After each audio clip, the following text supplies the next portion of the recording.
Alola everyone, it's the Munch and welcome back to Pokemon Sun and Moon. Last episode we caught a final legendary Pokemon, Zygarde's complete form, and finished off the Rotom Dex now at 100%. We've got every single Pokemon in the Alola region, and we're actually almost done with everything there is to do here in Pokemon Sun and Moon, but I'm up at the top of Mount Lanakila, also known as Alola's Pokemon League, because there's one final thing left to do in this game, and that is defend our title as Champion of Alola. So today we're going to be taking on the first of many title defenses. I'm actually not sure how many there are total. I think about 5 or 6 more. And I am of course referring to the champion matches in this game, which are totally different to any Pokemon game before, where before you would take on the Elite Four and then the champion once again. Since in this game you are actually the champion of Alola, we get to take on other characters that come and challenge the league for our position as champion. And today we're going to be doing the first of those. Of course you guys can see in the title and thumbnail exactly who it is, but as of right now I'm actually not sure. I'm doing this completely blind, so let's go ahead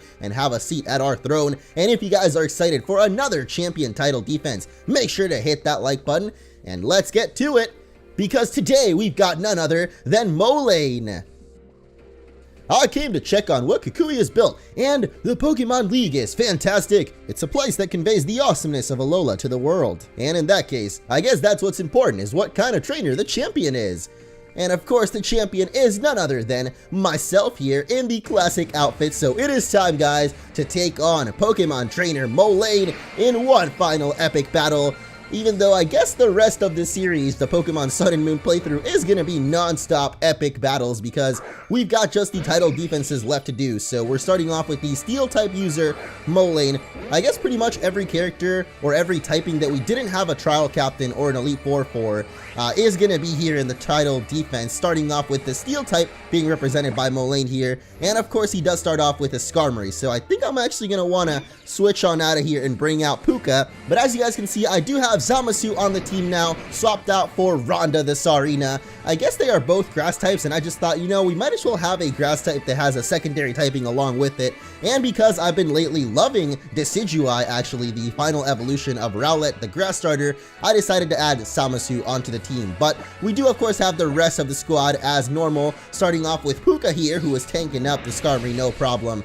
And now we can go for a Thunderbolt to not quite finish it off, because I did forget about Skarmory Sturdy. I don't know how I really forgot about that, because it's kind of one of the only things that Skarmory's got going for it, but it's quite alright, because now we can just go for, I guess it's Psychic. I was actually expecting Molayne to go for a Full Restore there, but I guess he's not really using it right now.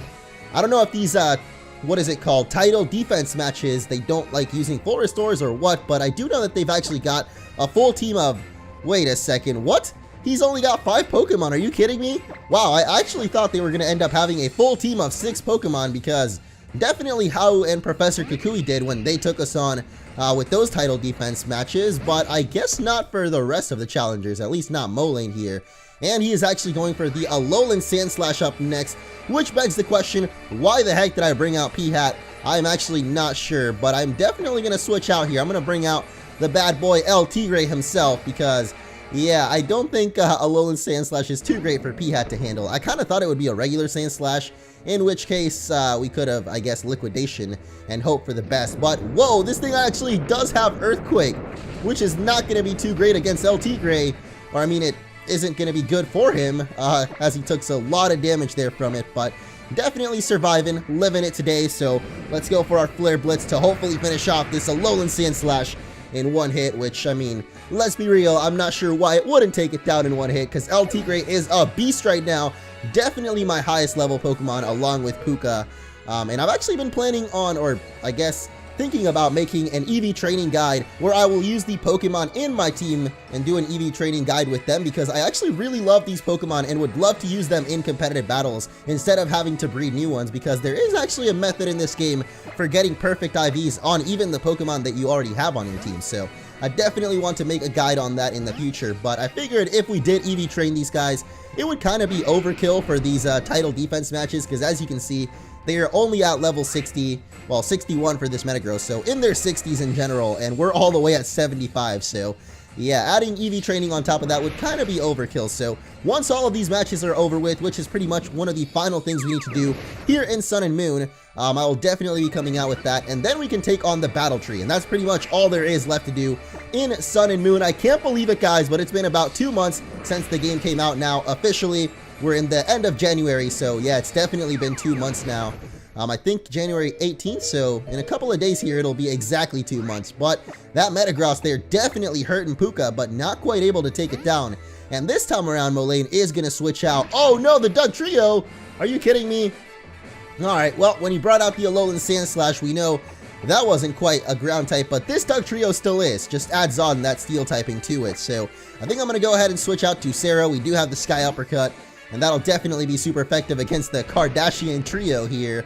I don't know why that's what I love calling the Alolan Dugtrio. I guess they're all three blonde, and none of the Kardashians are blonde. Maybe one of them is. I actually don't remember. Maybe they're all three blonde, and I don't know. I don't really keep up with them, if you know what I'm saying. But we can definitely keep up with the Alolan Dugtrio here as we hit it up into the sky with the Sky Uppercut. If we can survive this earthquake, that is. Alright, good stuff, Sarah. And now we can go ahead and punch him up. I think that should be a one-shot. And it is. Nice. Our Pokemon are just way too strong right now.